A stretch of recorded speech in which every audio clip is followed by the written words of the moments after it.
তবে কি গুঞ্জনই সত্যি হচ্ছে?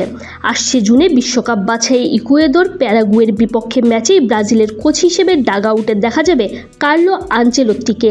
ব্রাজিলের দরিভাল জুনিয়রের অধ্যায়টা শেষ হয়ে গেছে গেল মাসেই, তাই কোচের আসনটাও একেবারেই ফাঁকা।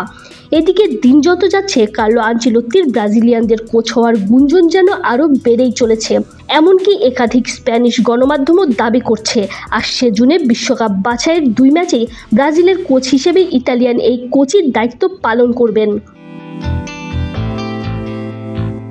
সম্প্রতি স্পেনের বিভিন্ন গণমাধ্যমের খবরে জানা গেছে আগামী জুন মাসে বিশ্বকাপ বাছাইয়ে ব্রাজিল দলের কোচ হিসেবে দায়িত্ব নিতে পারেন রিয়াল মাদ্রিদের বর্তমান এই কোচ। শোনা যাচ্ছে কিংবদন্তি এই কোচকে চলতি মৌসুম শেষ হওয়ার আগেই বিদায় দিতে পারে রিয়াল। আগামী রোববার কোপা দেল রের ফাইনালে বার্সেলোনার মুখোমুখি হবে রিয়াল মাদ্রিদ। সে ম্যাচে দলটা যদি হেরে যায় তাহলেও আনচেলোত্তিকে বরখাস্ত করা হতে পারে বলে গুঞ্জন রয়েছে।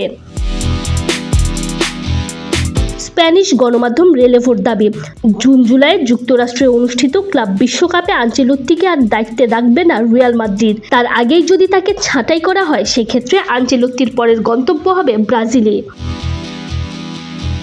এদিকে ব্রাজিলের বিশ্বকাপ বাছাইয়ের 2 গুরুত্বপূর্ণ ম্যাচে 6 জুন ইকুয়েদরের এবং 9 জুন প্যারাগুয়ের বিপক্ষে মাঠে নামবে নেইমার জুনিয়রের দল। সেখানেই সেলেসাওদের ডাগ আউটে দেখা মিলতে পারে ইতালিয়ান এই কোচের।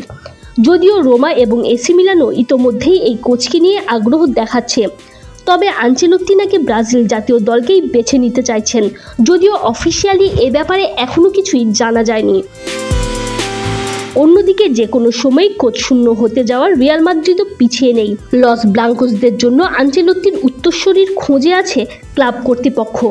বায়ার লেভারকুজেনের সিও ফার্নান্দো কারো জানিয়েছেন সাবেক রিয়াল মিডফিল্ডার এবং বর্তমান লেভারকুজেনের কোচ সাবি আলোনসোর সাথে একটি জেন্টলম্যান এগ্রিমেন্টও তাদের রয়েছে। সেই অনুযায়ী আলোনসোর সাবেক যে কোনো ক্লাব তাকে কোচ হিসেবে নিতে চাইলে লেভারকুজেন নাকি বাধা দেবে না। Tanzim Oishi, BD sports time.